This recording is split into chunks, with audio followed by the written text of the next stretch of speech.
Assalamualaikum warahmatullahi wabarakatuh.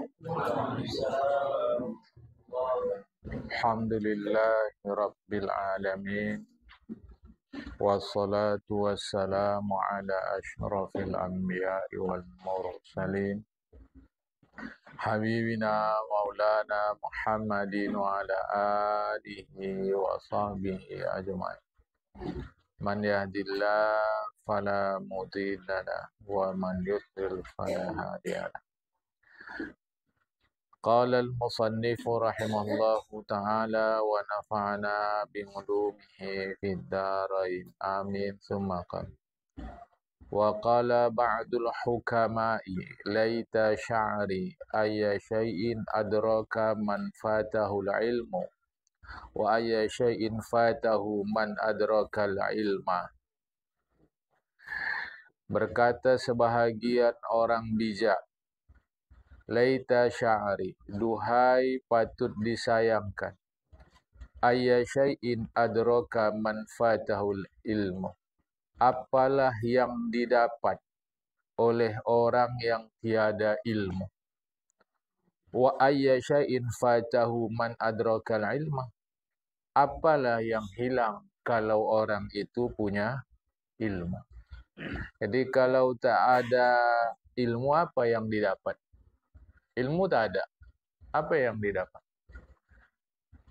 Sebaliknya kalau ada ilmu kita, apa yang hilang? Maknanya kalau ada ilmu yang mestinya hilang, tak hilang. Itulah lebihnya ilmu. Jadi dengan ilmu yang mestinya tak ada, jadi ada. Tapi kalau tak ada ilmu, yang ada bisa tak ada. Cukup bahan situ. Tepung ada, gula, garam, telur, semua ada. Tapi tak ada ilmu. Maka kue tak jadi.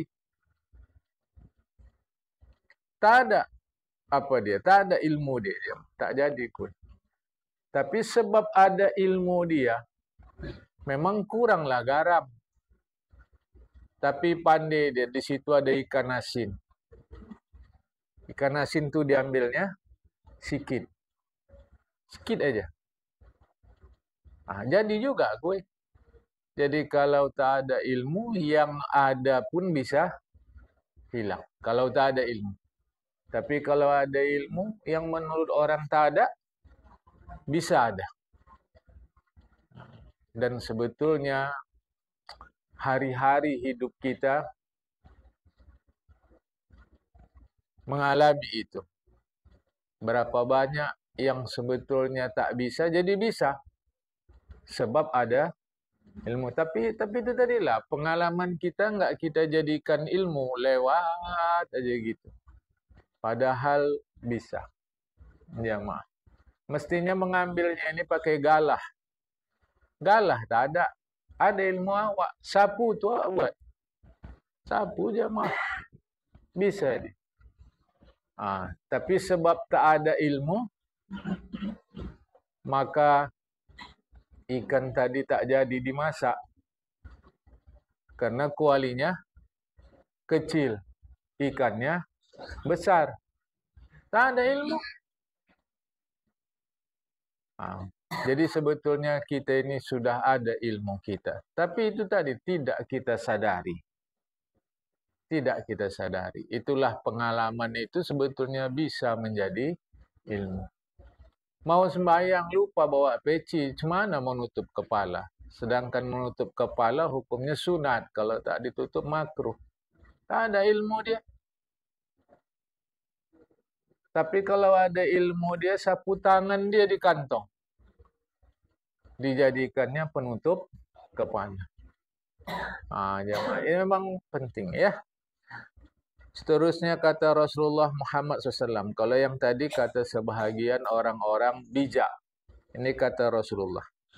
Man utiyal Qur'ana fara'a anna ahadan utiya khairan minhu faqad haqqara ma'azamallah ta'ala. Siapa yang diberikan Al-Quran, sama ada dia sebatas mampu membaca Al-Quran. Apalagi kalau ilmu-ilmu yang terkandung di dalam Al-Quran. Dia sudah diberikan itu. Tapi dia tengok ada orang lain yang lebih hebat lagi dari dia. Menurut dia. Padahal dia sudah diberi tentang Al-Quran. Misal, mampu membaca Al-Quran. Misal, yang lebih lagi, ilmu-ilmu yang terkandung di dalam Al-Quran. Atau ahli dia di dalam Al-Quran. Tapi dia masih nengok orang. Wah, dia lebih hebat dari aku lagi. Faqad haqqara ma'adamallahu ta'ala. Dia berarti menghina sesuatu yang dimuliakan oleh Allah Ta'ala. Karena Al-Quran ini kitab yang kita yakini dia adalah wahyu Allah Ta'ala. Cuma memanglah ilmu saya hanya sebatas membaca saja. Ilmu dia hafal Al-Quran. Tentu ilmu dia lebih dari saya. Yang dimaksud ini tadi bukan itu. Yang dimaksud Quran dan yang bukan Quran. Saya ada kemampuan membaca Al-Quran. Lantas saya menengok orang yang tak mampu membaca Al-Quran, tapi lebih di bidang lain. Lantas saya anggap bahwa dia lebih dari aku. Keliru. Keliru, jamaah. Sebab apa? Mampu membaca Al-Quran saja itu sudah mulia. Apalagi menghafal. Apalagi memahami. Apalagi mengamalkan. Jadi kita harus melihat sesuatu yang memang pantas tinggi. Kita itulah sudah ditinggikan Allah Ta'ala, tapi malah mau merendahkan diri kita. Ini keliru ya. Kata Syekh Fath Al-Mausili. Ini kata Syekh Fath Al-Mausili. Bukankah orang sakit jika tak boleh makan minum dan dikasih obat, dia mati? Orang sakit tak boleh makan, tak boleh minum, tak boleh kasih obat. Bukankah dia akan mati? Orang-orang menjawab, ya. Kata beliau, kadzalikal qalbu, begitulah hati. Apabila tidak mendapatkan hikmah dan ilmu 3 hari saja, hati itu mati. Jadi, kalau dia, apa hikmah? Hikmah ini, kalau kita baca Al-Quran, banyak kali artinya. Banyak kali. Satu di antara arti hikmah itu adalah sunnah Rasulullah. Di antara arti hikmah adalah petunjuk Allah. Banyak sekali kalau kita lihat Al-Quran. Nah, satu di antara arti hikmah itu juga adalah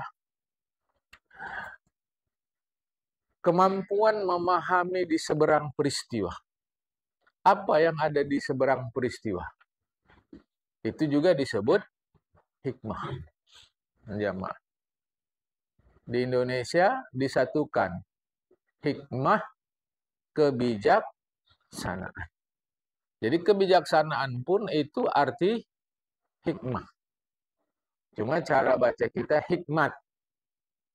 Nah, hikmat. Tapi hikmah sama aja. Jadi salah satunya. Nah, hati kalau tak punya ilmu, tak dikasih makanan ilmu, tak dikasih hikmah, maka dia akan mati.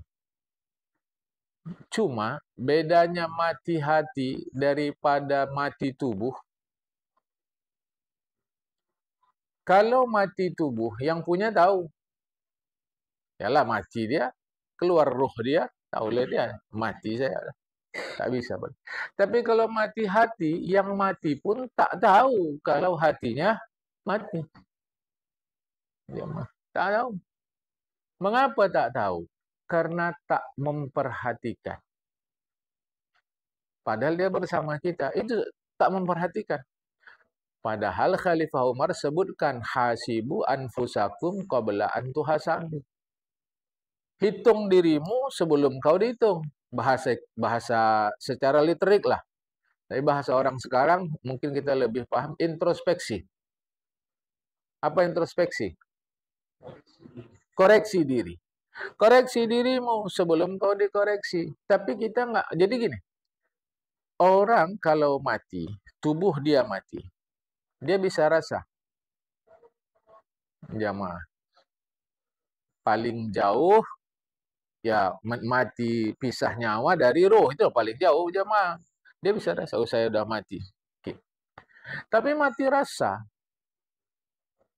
orang tak bisa tahu.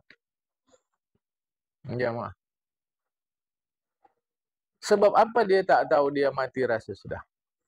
Sebab selama ini tak pernah koreksi diri. Dia lebih sering koreksi orang daripada koreksi diri. Supaya mudah, cemana koreksi orang? Supaya mudah, dia lebih ngerti aib orang dari aib diri dia.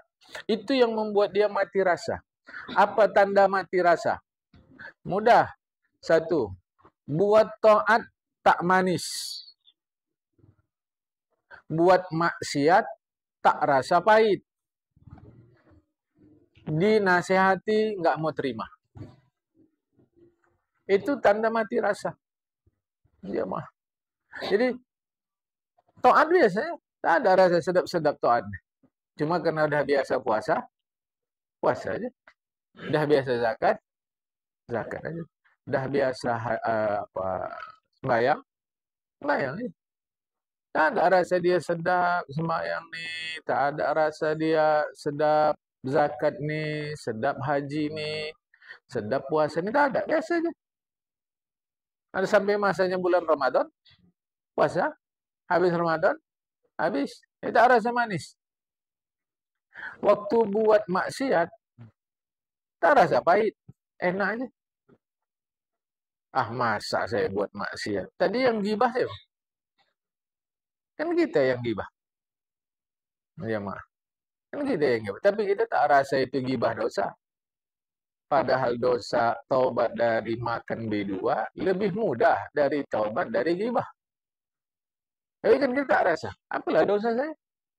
Menganggap diri tak berdosa pun berdosa lah itu. Ya, mah.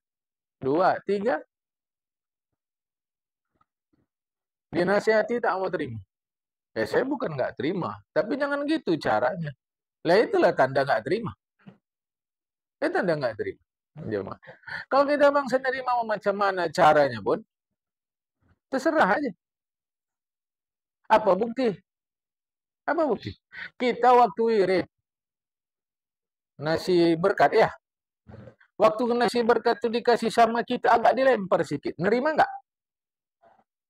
Pada faktanya. Bang, pada faktanya. Coba bang tengok. Bukan dilempar. Agak dilempar. Terima nggak? Terima. Terima. Padahal kalau menurut pilihan kita itu tidak sopan. Walau agak dilempar. Nomor 1 dia makanan. Nomor 2 orang yang mau menerima ini manusia. Apa salahnya? Tolong antarkan sana. Tak enak juga awak gini. Kan bisa. Tapi tidak. Kita gini kan. Tidak dilempar. Saya tak yakin dilempar. Tak yakin jamaah. Bagi. Terima nggak? Terima. Nah, yang lebih drastis dari itu. Ini musim pilkada.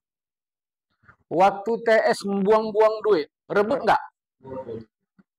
Caranya betul itu? Tak betul. Tapi kenapa waktu kita dinasihati orang dengan cara nggak betul kita nolak? Coba dulu jamaah. Coba. Yang kadang-kadang uang yang dilempar tadi pun 5.000 peraknya. Wah, buang-buang. Awak tetap dah. Coba. Itu tanda hati mati. Makanya saya kata, kalau kita dinasihati orang, terima aja. Terima aja. Aku kan nggak terima. Caranya, itulah tanda hati mati. Bahwa dia nggak betul dengan caranya, ya. Kita tetap katakan salah. Cara itu penting. Adab dalam apa-apa pun penting. Tapi selaku kita. Jadi, sehingga karena ini ada tanda hati mati. Hati kita mati. Maka susah kita memahami hikmah. Padahal hari-hari ada hikmah. Hari-hari ada hikmah. Memang, ya kadang susah kita memahami hikmah itu. Memang. Tapi sebetulnya bisa kita memahami. Tapi mengapa kita tak bisa? Saya sudah sebutkan. Jamaah itu hikmah ya. Jadi hikmah itu sesuatu di seberang peristiwa. Yang bahasa Indonesia sebut ibarat atau ibrah. Ambil ibarat dari sini, ambil ibrah dari sini, ambil pelajaran dari sini. Itu di seberang peristiwa. Jamaah itu di seberang peristiwa. Nah, kata Syekh Fath Al-Musili, 3 hari aja hati tak dapat hikmah, tak dapat ilmu, dia mati. Lah lantas kenapa kita tak rasa mati? Jamaah, karena sebab yang saya sebutkan tadi. Kita jarang mengoreksi diri. Kita lebih paham mengoreksi orang lain. Itulah membuat hati kita mati. Jamaah. Baik, saya teruskan ya. Walaqad shadaqa, kata Imam Ghazali, betullah Syekh Fath Al-Musili. Makanan hati itu sesungguhnya tak ada lain kecuali ilmu dan hikmah. Dengan ilmu dan hikmah itu hayatuhu, hiduplah hati. Sebagaimana makanan tubuh zahir adalah makanan yang kita nikmati itu. Siapa yang tak ada ilmu, hatinya sakit. Mautuhu lazim, matinya pasti. Jadi lazimlah orang yang tak ada ilmu hatinya sakit dan dia mati. Tetapi la yash'uru bihi, dia tak rasa tuh hatinya mati, jemaah. Lebih mudah kita rasa kena tusuk jarum daripada mati hati. Karena cinta dunia dan sibuk terhadap kehidupan dunia itu mematikan rasa. Kalau tadi saya sebut karena sibuk ngurus urusan orang. Itu bahagian dari dunia. Sebab kita udah ngaji apa yang dimaksud dengan dunia. Jadi sibuk ngurus dunia, mati rasa. Hati-hati jemaah ya, kita ini mau ke akhirat. Sebagaimana orang kalau dikuasai rasa takut, orang kalau dikuasai rasa takut betul-betul, itu kan hilang rasa sakit luka saat itu. Padahal lukanya ada. Saking kan takutnya, sakit sudah tak terasa lagi. Jamaah. Saking kan takutnya dia dikejar anjing. Begitu dikejar anjing, takut. Saking kan takut, lari sekencang-kencangnya jamaah. Tak peduli lagi lalu lalang kereta, mobil yang lewat. Tahu-tahu udah di seberang parit dia. Dan selamat. Padahal kalau adatnya biasa, jangankan nyebrang parit, lewat jalan pun payah. Tapi sebab dikejar anjing. Mungkin ini ilustrasi, tapi saya rasa ada kejadiannya. Yang sakit encok mudah jalan? Tidak. Supaya mudah, suruh dia dikejar anjing. Kau tak betul. Betul. Betul. Apa bukti? Tsunami kemarin. Jamaah. Tsunami kemarin. Saya Rabunya ke Aceh. Jamaah. Kan kejadiannya hari Ahad. Saya Rabu ke Aceh. Datang kami ke komplek tuh. Justru bapak yang sakit encok tuh yang selamat. Dia sakit encok. Dia selamat. Jamaah. Coba dong. Yang payah bangun waktu musim-musim tsunami itu mudah bangun. Jadi Imam Ghazali betul. Orang kalau dikuasai rasa takut, maka hilang rasa sakit luka. Padahal sakit itu ada. Sudah dikuasai takut, hilang. Sudah selesai baru dia tengok nanti kaki dia. Iya, koyak rupanya. kena paku, kena kaca. Padahal tadi kencang kali lari dia. Jemaah. Fa idza hattal mautu anhu a'ba'ad dunya ahassa bihalakihi. Apabila mati menguasai dia, menghapuskan oleh mati akan kesibukan dunia, barulah ahassa bihalakihi. Dia merasakan kebinasaan dirinya dan dia nyesal senyesal-nyesalnya. Nanti akan ada di ujung kalimat itu, cantik kali jamaah. Wadzalika kaihsasil amini min khawfihi wal mufiqi an sakrihi bima asahabahu minal jarahati fi ahli halati sukri awil khawfi. Begitulah seperti orang yang merasa aman saja sebab dia takut, sebab dia mabuk. Jamaah, dia rasa aman dari luka dia waktu mabuk, waktu takut. Itu sampai ada istilah kita di Medan nih, ada duit tidur paret, tak ada duit baru tidur rumah. Padahal udah bentur-bentur, terantuk-antuk kepala dia sama paret tadi, sampai luka, tak sadar dia. Begitu sadar baru, udah hilang pengaruh mabuk tadi, baru dia sadar. Iya, awak di paret nih. Coba dulu.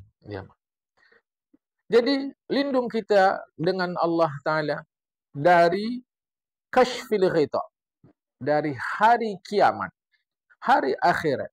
Yang di hari akhirat itu terbuka segala tutup. Ini dia. Sesungguhnya manusia tidur. Sesungguhnya manusia mabuk dengan hidup dunia ini. Fa'idha matun tabahu. Apabila mati orang itu, barulah mereka sadar. Intabahu. Tersadar. Jamaah. Makanya kita mau hidup di saat orang mati. Dia macam kita kan. Macam kita. Baru sadar umur sudah tua setelah mati. Apa maksudnya itu? Hilang sehat, hilang kawan. Kawan, ya, mau rumah si Fulan dia dah mati. Si Fulan, ya dah. Lagi kawan awak. Yang sebaya-baya paling 2-3 orang, kata si Fulan-Fulanah. Baru tersadar. Barulah masuk ke masjid. Barulah jadi solih. Ya, baik jugalah. Dari ikan sampai mati tidak mengenal amal ibadah. Jadi jamaah, orang tidur, kalau mati barulah dia bangun. Manusia tidur, kalau mati barulah dia bangun. Jamaah. Orang sadar pentingnya sehat, baru dia sadar setelah sehat hilang. Orang sadar pentingnya waktu, baru dia sadar setelah waktu lewat. Itu kata Imam Ghazali tadi. Orang tidur, mereka apabila mati barulah bangun. Kita tak mau gitu. Mau kita terus-menerus bangun. Jemaah. Ya. Berkata Al-Hasan. Kata Hasan apa?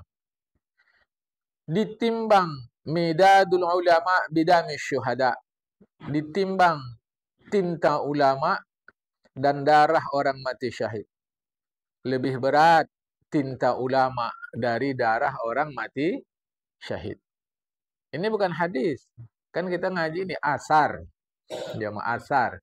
Jadi begitulah hebatnya ilmu di dalam Islam.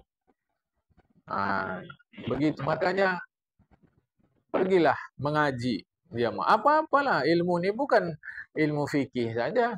Ilmu-ilmu yang kita perlukan di dunia ini. Memperbaguskan talang. Kalau nggak ada ilmu tak bisa. Makin rusak iya. Jangan dikira memperbagus. Ada lagi talang sekarang. Rumah-rumah masih ada. Yang pakai talang rusak dia. Itu kalau tak ada ilmu, tak ada tangga. Bukan awak nggak mau manjat. Kalau ada tangga mau. Kursi itu satu-satu kan jadi tangga. Tapi karena tak ada ilmu, coba dulu jamaah. Dibaguskannya makin rusak talang tadi. Ilmu penting. Penting kali ilmu jamaah, ya. Berkata Abdullah bin Mas'ud, lazimkan, wajibkan, mestikan diri kalian menuntut ilmu sebelum hilang. Hilangnya ilmu itu dengan mati pemiliknya. Demi Allah yang jiwaku ada di tangannya. Orang yang ingin mati syahid, mereka sebenarnya ingin dihidupkan Allah menjadi orang berilmu. Sebab mereka melihat kemuliaan yang Allah berikan kepada orang-orang berilmu. Orang tidak dilahirkan alim. Ingat nih, orang tidak dilahirkan alim. Karena ilmu itu didapat dengan belajar. Abdullah bin Mas'ud ini ulama kalangan sahabat. Ilmu didapat dengan belajar. Tahu-tahu dia cukup baca 1000 kali ayat kursi. Jadi orang berilmu. Datang kita yakin pula. Ni syekh ni, dah hebat. Oh, berarti syekh kau lebih hebat dari Imam Syafi'i. Karena Imam Syafi'i untuk dapat ilmu pun belajar. Kita ni tak macam mana suka kali sama yang aneh-aneh. Ini dia ni sekali aja baca ayat kursi, seluruh ilmu ulama ada sama dia ni. Yakin pula kita. Itu macam mana jalan ceritanya? Imam Bukhari mesti merantau ke sana kemari mencari ilmu. Imam Syafi'i ke sana kemari pindah dari Mekah. Imam Syafi'i lahir di Gaza. Gaza ini ada dua, ada di Palestina, ada di Mekah. Jamaah. Jadi kalau kita Safa Marwah, keluar pintu Marwah, itu daerah itu disebut namanya Gaza. Jamaah. Dan itu daerah Gaza. Tapi ahli sejarah, ada yang saya baca sebutkan beliau Gaza Palestina, ada yang sebutkan beliau Gaza Mekah. Saya sampai pagi ini lebih cenderung ke Gaza Mekah. Meskipun saya tidak meneliti sehalus-halusnya riwayat beliau. Jamaah. Oke. Dari Gaza pindah ke Baghdad, Irak. Dari Baghdad pindah ke Mesir. Demi ilmu. Tahu-tahu kita yakin. Hebat nih. Kau jangan sepele. Kau dia nih. Coba. Jamaah. Kita entah bagaimana, suka kali sama yang aneh-aneh begini. Ini sahabat Rasulullah katakan, lazimkan kalian dengan ilmu sebelum ilmu hilang. Hilangnya ilmu dengan meninggalnya orang yang punya ilmu.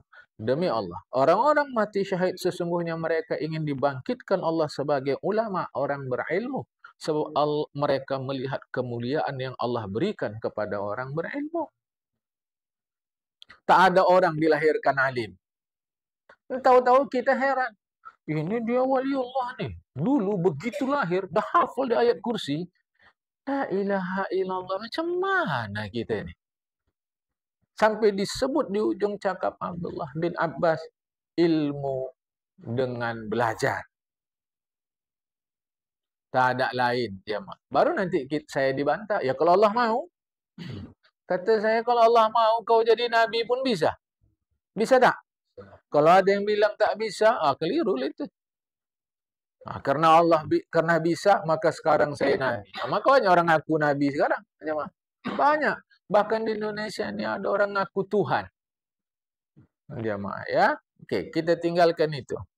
Kata Abdullah bin Abbas, tadakurul ilmi ba'da laylatin ahabbu ilayya min ihya'iha. Tadakurul ilmi. Jadi, tadakur itu mudzakarah. Mudzakarah ini diskusi, musyawarah, tukar pikiran. Jamaah. Yang terkait dengan itulah. Bebas mengartikannya. Jadi kata Abdullah bin Abbas, diskusi tukar pikiran tentang ilmu sebahagian malam saja. Itu lebih aku sukai daripada menghidupkan sepanjang malam dengan ibadah. Misalkan tahajud sepanjang malam. Habis dia solat Isya, dia solat Ba'diyah, kemudian dia bantai solat mutlak, tidur. Habis itu bangun, tahajud. Habis tahajud, witir, sampai ke subuh. Daripada itu, lebih suka aku tukar pikiran tentang ilmu. Jamaah. Begitu juga diriwayatkan dari Abu Hurairah. Begitu juga diriwayatkan dari Imam Ahmad bin Hanbal. Begitulah getolnya para ulama dalam menuntut ilmu. Lah kalau ulamanya begitu, kira-kira terpengaruh enggak jamaahnya? Umatnya? Ya terpengaruh. Tak akan mungkin ulamanya memberi pengajian dia tak ada situ. Jamaah. Makanya umat Islam dalam hal menuntut ilmu dulu luar biasa. Jamaah. Saya mengingatkan kita, ayolah tuntut ilmu terus saja jamaah, terus saja, ya. Baik. Ditanya kepada sebahagian orang-orang bijak, ayul asya itu ketana, apa benda yang dapat disimpan lama? Qala, benda-benda yang apabila perahumu tenggelam, benda tadi ikut sama kau. Benda-benda yang dapat disimpan lama benda apa? Benda-benda yang kalau perahu kau tenggelam, benda tadi ikut sama kau. Itulah ilmu. Dikatakan apabila perahu mau tenggelam, idza waqila arada bigharaqis safinah halaka badanihi bil mauti. Maksudnya apa nih? Maksudnya perahu tadi tenggelam itulah badan. Perahu tenggelam kan mati. Jemaah, perahu tenggelam, badan tenggelam, mati. Jadi yang dapat disimpan lama, kalau perahu kau tenggelam, dia ikut perahu kau. Yang dapat disimpan lama, kalau kau mati, ilmu tu ikut sama kau. Itulah dia. Jadi benda yang dapat disimpan lama, ilmu. Sampai kemanapun kita, dia ikut. Itu penting. Kata sebahagian orang bijak pula, kata sebahagian ulama, siapa yang menjadikan hikmah sebagai tali kekang, dia akan dijadikan orang sebagai pemimpin. Siapa yang mengenal hikmah, orang akan memandangnya terhormat. Hikmah tadi. Tapi tak akan bisa orang hikmah itu kalau tak ada ilmu. Jemaah, kan? Kata Imam Syafi'i, di antara kemuliaan ilmu bahwa kullaman nusiba ilaihi walau fi syai'in haqirin fariha wa man dufi'a anhu hazina. Di antara kemuliaan ilmu adalah orang yang berilmu walau tentang sesuatu yang nampaknya sederhana, kecil, hina, fariha, dia gembira. Tapi orang yang tak ada ilmu, dia hazina, berduka. Jamaah. Kan? Alah, sedih juga awak. Tak ada pisau mau motong telur nih. Rupanya bisa dipotong pakai benang. Jadi pergi awak ke tukang rebus, motongnya seret, seret, pakai benang tadi. Awak tak ada ilmu situ. Kan sederhana saja itu jemaah. Tapi kita tak ada ilmu. Makanya kalau ada ilmu, walau nampaknya sederhana, rendah, hina, kecil, fariha, orang bisa gembira. Tapi kalau tak ada dia, tak mau cari pisau. Kemanalah cari pisau ni? Ambil benang set. Apa susah aja mah. Kan? Kata Khalifah Umar, wahai manusia, lazimkan diri kalian dengan ilmu. Sesungguhnya Allah Ta'ala punya selendang, namanya selendang kasih. Selendang sayang. Ini bahasa kiasan. Siapa saja yang menuntut ilmu, walau cuma satu bab. Ini menunjukkan sikit. Allah Ta'ala akan selendangkan dia dengan selendang kasih tadi. Apabila dia bertobat, apabila dia berdosa dan bertobat kepada Allah, Apabila dia berdosa, bertaubat kepada Allah. Apabila dia berdosa, bertaubat, minta maaf kepada Allah Ta'ala, supaya selendang tadi tidak dicabut. Supaya selendang tadi tidak dilepaskan. Sekalipun banyak dosa dia, sampai dia mati. Jamaah. Itu karena saking sayangnya Allah kepada orang berilmu. Nah, ini harap diperhatikan. Seterusnya, kata Al-Ahnaf, orang berilmu ini hampir saja menjadi Tuhan. Di terjemahan Tuhan.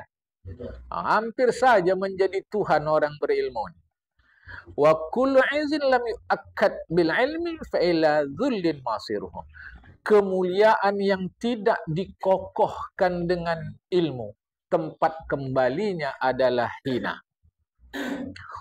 Dia nih keturunan orang-orang kaya nih. Kalau cara kita Melayu di sini kan ada keturunan bangsawan-bangsawan, tapi tak ada ilmu dia. Hinalah dia jadinya. Jamaah. Kira-kira begitu. Saya nih keturunan orang berharta banyak, saya pun harta saya masih banyak. Tapi tak ada ilmu, hinalah dia jadinya. Jamaah. Itu maksud maksud Syekh Ahnaf. Orang berilmu hampir jadi Tuhan dalam pengertian dihormati. Berkata Syekh Salim bin Abil Ja'di, tuanku membeli aku 300 dirham memerdekakan aku. Dia ini budak. Tuanku ingat aku dulu dibelinya aku 300 dirham, kemudian dimerdekakannya. Kemudian setelah dia beli, aku tanyalah sama dia, aku kerja apa tuan? Aku kerja apa? Namanya budak. Dibeli untuk dipekerjakan.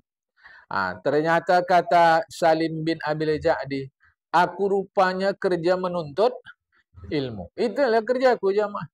Sampai setahun. Sampai datanglah ke kotaku penguasa kota Madinah. Aku tak dapat izin dari tuanku kecuali hanya menuntut ilmu. Itu sih. Ini tuan yang bangsa mengertilah jamaah. Seterusnya berkata Zubair bin Abi Bakar, kataba ilayya abi bil Iraq. Ayahku di Irak tulis surat kepadaku. Apa kata ayahku? Tuntut ilmu. Lazimkan, mesti kau menuntut ilmu. Kalau kau jatuh miskin, ilmu itulah yang membuat kau kaya. Fa innaka idza iftaqarta kana laka malan. Kalau kau fakir, ilmu itulah jadi harta kau. Sebaliknya, wa in istaghnaita, kalau kau sampai satu masa menjadi kaya, ilmu kau menjadi hiasannya. Cantik kau dengan ilmu. Kalau kau miskin, dia jadi harta. Kalau kau kaya, dia jadi hiasan. Coba jamaah. Luqman menasihati anaknya, wahai anakku, bergaul kau dengan ulama, dengan orang berilmu. Zahimhum birukbataika. Ini bahasa kiasan. Rapatkan lutut kau dengan lutut orang alim. Ini bahasa kiasan. Jangan pisah. Allah Ta'ala menghidupkan hati dengan cahaya hikmah sebagaimana menghidupkan tanah dengan curahan air hujan. Jamaah. Kata sebagian orang bijak, kalau orang berilmu mati, ikan di lautan pun menangis. Burung di udara pun menangis. Orang berilmu itu boleh saja dia mati, tetapi namanya tidak dilupakan. Yufqadu wajhuhu. Wajahnya hilang, tapi sebutannya abadi. Itu orang berilmu itu, jemaah. Mati saya besok, saya yakin pasti ada cerita kita. Yakin saya, sekurangnya dah tak ada ngaji lagi. Dulu dia ngisi sini nih. Kan jadi sebutan bagi saya. Jemaah, sekurangnya itu. Awak biasa kalau Ahad dulu, pergi ngaji sini. Sekarang ngaji sana. Kok gitu? Ngaji sini, gurunya dah mati. Sekurang itu cerita. Cerita berilmu, jamaah. Kan tinggalkan kenangan ilmu itu. Akhirnya kata Syekh Zuhri, ilmu itu bagaikan kejantanan. tidak ada menyukainya kecuali orang-orang jantan. Nah, kata jantan itu bukan maksudnya kelamin. Ada bahasa Indonesianya dulu, sekarang dah kurang orang memakainya karena jadi pangkat militer, perwira. Ini orangnya betul-betul bersikap perwira. Cuma orang sekarang lebih kenal gentleman. Jadi di situ diartikan jantan. Jantan itu bukan kelamin maksudnya. Semangat, keberanian, jamaah. Perempuan apun. Rupanya perempuan ada juga nyupir. Dulu tak pernah kita tengok supir angkot, belakangan perempuan supir angkot. Kalah pula awak ilmu tentang mesin kendaraan dari dia. Maka ini jantan. Jantan itu bukan maknanya kelamin. Meskipun semula jantan betina adalah kelamin. Nah, kejantanan di dalam Islam diukur melalui ilmu. Maka orang berilmu adalah jantan. Jamaah. Pagi ini sampai sini. Akan datang kaji kita kelebihan belajar. Ini beberapa kali kita jumpa kelebihan ilmu. InsyaAllah Allah ridha masa akan datang kelebihan belajar. Habis kelebihan belajar nanti baru kelebihan mengajar. Baru nanti cerita ilmu yang macam mana. Pembahagian ilmu. Pagi ini sampai sini. Assalamualaikum warahmatullahi wabarakatuh.